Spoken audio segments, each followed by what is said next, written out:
Karena itu kalau orang haji walaupun mahal, itu insya Allah diganti, ya, biaya yang dikeluarkannya itu. Ya, wal faqru akan dihilangkan kefakiran, kama yanfil kiru khabathal hadidi, sebagaimana pandai besi menghilangkan daripada kalau bahasanya itu kalau besi dibakar dihilangkan bakarannya itu, ya. Labbaik Allahumma labbaik, labbaik la syarika laka labbaik. Qala sallallahu alaihi wasallam, hadis berikutnya Rasulullah bersabda, man hajja hadzal baiti, siapa yang mengerjakan ibadah haji ke Baitullah ini, falam yarfuz, dia tidak bicara kotor, ya, tidak melakukan hal-hal yang berkaitan dengan masalah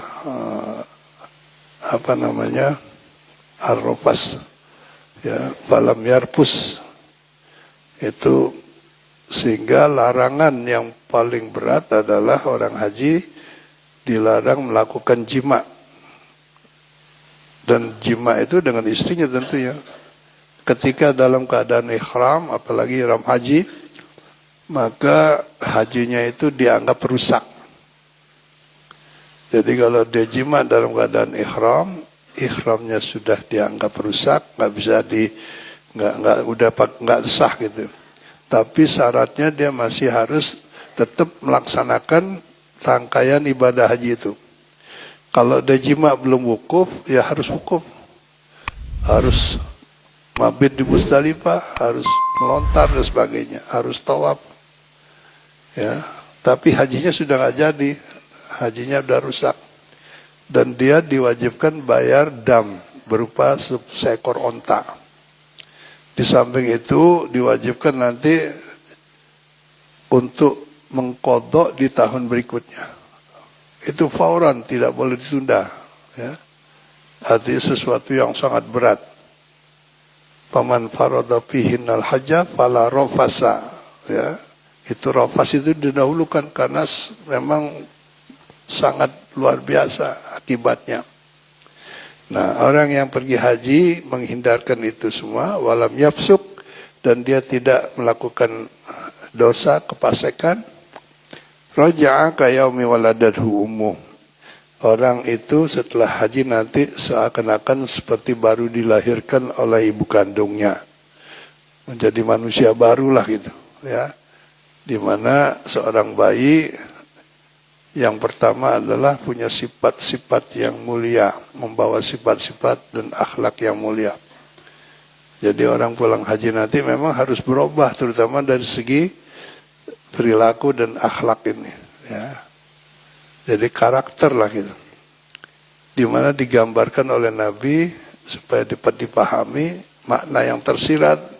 Orang yang setelah hajinya dikerjakan dan mabrur, maka dia pasti akan menjadi manusia seperti bayi yang dilahirkan, yaitu tidak punya sifat sombong, takabur, nggak ada bayi takabur. Yang kedua, tidak ada sifat tomak, serakah. Jadi kalau bayi lapar, nangis, dikasih susu, udah selesai, ya, nggak tomak. Yang ketiga, bayi lahir tidak punya sifat dengki, iri hati gitu, ya. Itu juga sifat-sifat tiga ini memang harus dimunculkan kembali kalau kita bagi mereka yang pulang haji terutama, ya. Dan yang keempat adalah sifat bayi selalu punya hati yang bersih, ya, hatinya selalu tulus lah gitu, ya. Karena itu kalau bayi lagi tersenyum pasti kita senang gitu. Karena apa? Karena dari hati yang tulus tadi gitu. Jadi kata Nabi, orang yang hajinya mabrur itu raja'a ka yaumi waladadhu ummuh. Sebab itulah kita bersyukur apabila tetangga kita naik haji, ya, teman kita naik haji.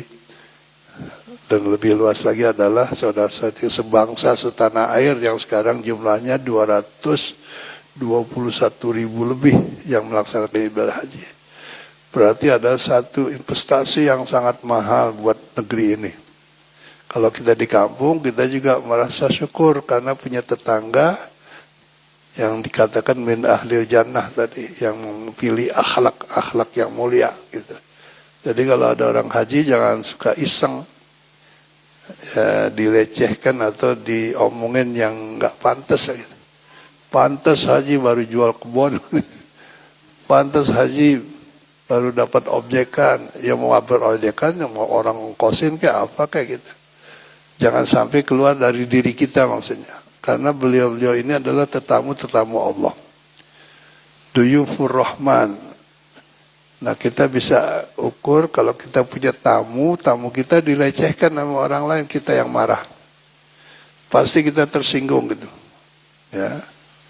Apalagi Allah Subhanahu wa ta'ala. Nah, marilah kita jaga diri kita. Minimal kita doakan. Dan juga kita harus bersyukur semakin banyak ya saudara kita yang pergi haji, berarti kita insya Allah kesawaban lah gitu ya, mendapatkan keuntungan gitu. Dan mudah-mudahan mereka semua diterima hajinya oleh Allah SWT.